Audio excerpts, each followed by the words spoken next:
So, next up, as you've seen, guys, we've spoken about playgrounds, and playgrounds are a great tool for doing many things, and for doing prototyping as well. And so you can learn with playgrounds, but you can also enhance your UI. And that's exactly the topic the next speaker is going to talk about, is to use playgrounds to build a better UI. So with the talk, Building Your UI Developers Toolbox with Playgrounds, please welcome on stage, Hugh. Hi. Hi. Thank you. So first of all, if you want the same experience than before, just close your eyes every now and then, and you will have the same experience as the talk just before me. So I work at Wired Beauty, which is a beauty connected object company, and we had to build like some UI, and I wasn't really satisfied with the tool that I had, so I decided to build some. Because when you work on some UI, you always have to tweak and finick here and there, and it's really boring to have to build your app and run it on your phone and then check it and then tweak it again. So let's talk, first of all, there's a saying that says a workman is as good as his tool, by some unknown wise man.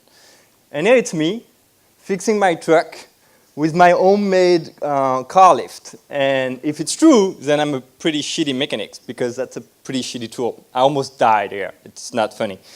And so I think we should tweak it a little bit and say a developer is as good as his ability to improve his tool. And what is great is, as developer, we can. And with Swift Playground, we can even more easily do that. But first, why will you want to build a tool? Isn't Xcode enough? Like some people were saying before, Swift Playground on iPad, maybe they're going to bring Xcode on iPad or whatever. Like, you know, it's already a great tool. Well, they did remove extension, I mean, Alcatraz, and brought some kind of other extension, so you might thought like, well, you know, you have everything already.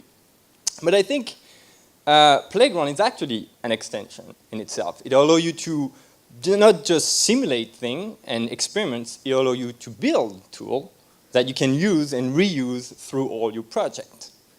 So how did I come to that? It all started with that. So it's not a logo for some kind of new extremist party or religion. It was just a little image that was trying to symbolize what we have a connected beauty mask, and it can warm up on your face. More on that in another day, maybe after beer. And so the little red dot was supposed to grow to symbolize that heating process. And that's what my designer gave us, and I was like, that's pretty shitty. And I guess if I just make it grow, that's going to be really annoying. So I thought like, well, I have to play with the timing of the animation. And if you've ever done like choreographic animation, it used something called CA media timing function. Try to say that really fast 3 times. And it's work with some Bezier curve. If you don't know that, then you're not really an iOS developer. But so I came up with the idea of making this even more unpronounceable thing, which is CA media timing function control, which will allow me to tweak live the timing function of my animation and see the result of my animation being played with that media timing function. In that order, I think. So if you normally you use like linear, is in out, is out, and you show it to whoever and you say it's great because just like go really fast at the end or whatever, but I wanted more. So here's the tool that I built. So that's the Playground right part of, you will see maybe a bit of the code later. And so let's see what it does. So that's my shitty animation. And I can tweak live the Bezier curve of the animation in order to make it a bit faster at the end, or maybe play with it. And once again, it could be any animation. It can be your animation on the top here. And the tool is at the bottom, and you can tweak it live, just experiment with it, just lose some time just before whatever coffee you're going to get.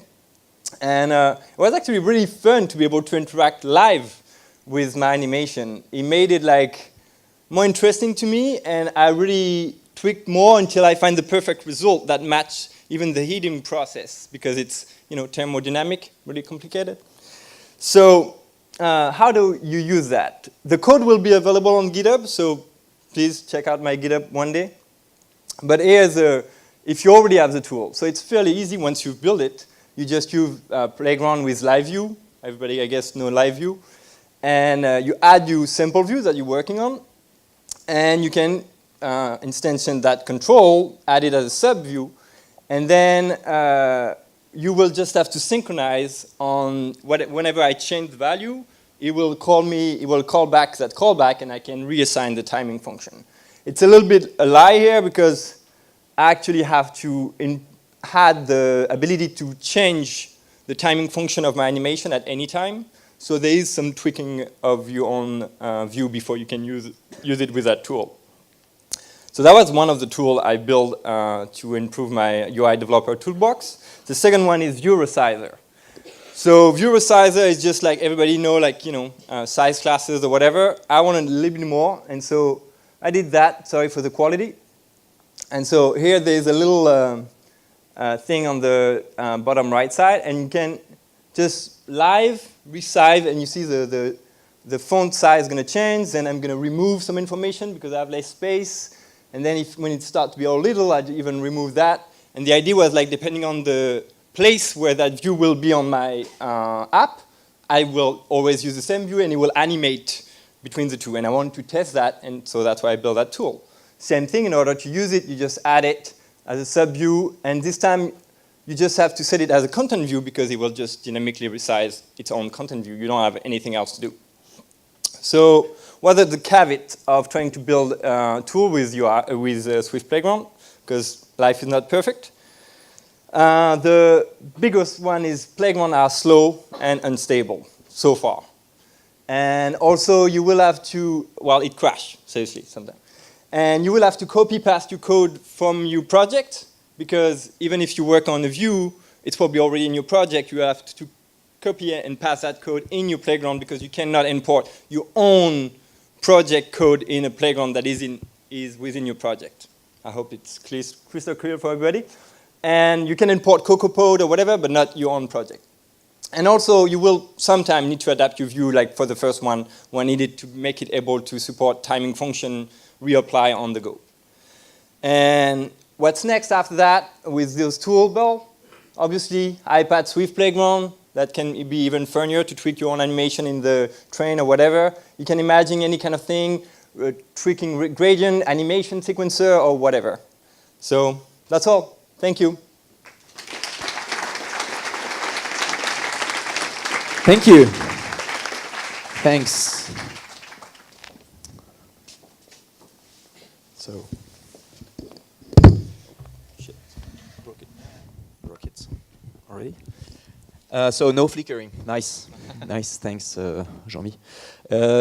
So what about the next things that will arrive, that will come to playgrounds, like especially in terms of UI and visual stuff? That's for me very important. So I think, like, already, well, Swift Playground on iPad is already a big thing for me. I've tried to tweak, like I said, my animation on the iPad, and it works. I don't have the iPad Pro, unfortunately, but I will, maybe. And for you, what's the big benefit of putting that on the iPad? Like, it's like trying it with the real fingers and things like that, or do you see other? No, for me it's really like it's thing you don't want to necessarily do at work, like sitting. It's like I take the train. I have 45 minutes of train every day. Sorry, and I will love to be able to tweak my animation in the train, because it's waste of time. I can't really code. I don't believe so on my iPad yet, but I can tweak my animation and play with it. So it's a good, you know. Yeah, that's interesting, because like when Playgrounds arrived on iPad, I thought, okay, you can do some kind of Swift coding, but like the UI part is not accessible. But actually, with that, it's kind of is. So it's really starting to. Yeah, starting to. So we're getting there. And what would you like to see coming? So for me, like I said, being able to import your own view of your project will be great, because I constantly like copy and paste code, and it's kind of like really annoying. Make it easier to import even like a Xib or storyboard. You can right now, but you have to compile them as nib. What, you use storyboards? Okay, quick poll for the audience. Like, Jean-Mi, can we have light on the room? Just the very quick poll, because we love quick polls. Like, who's using storyboards? Yeah. Yeah! Thank you! We won! Okay. And who hates storyboards and nibs? Nobody. Ah, no, that's some kind of it. Okay, thanks, Jean-Mi.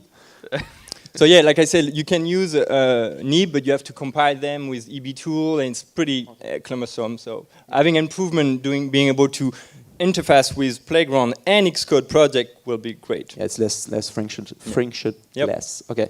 We'll have to do a break now. We have around 25 minutes, so let's gather here at 11. You have some coffee and some French croissant at the lobby, and you can enjoy the patio, and let's meet in 25 minutes. It's on Thank me. you. Go ahead.